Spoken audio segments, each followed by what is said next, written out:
astronomers spotted a black hole repeatedly munching on a sunlight star thanks to NASA's SWIFT satellite.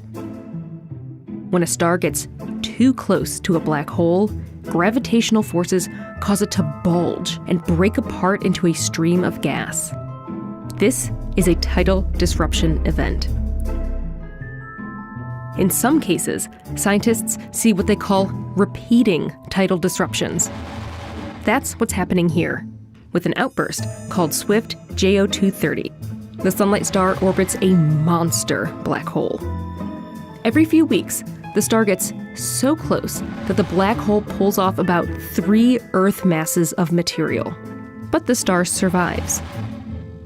Astronomers saw it in a distant galaxy thanks to a new way to analyze data from Swift's X-ray telescope. They developed a new way of scanning the instrument's observations so that they can quickly identify and study events like these. After nearly 2 decades in space, Swift is still learning new tricks and teaching us new things about our cosmos.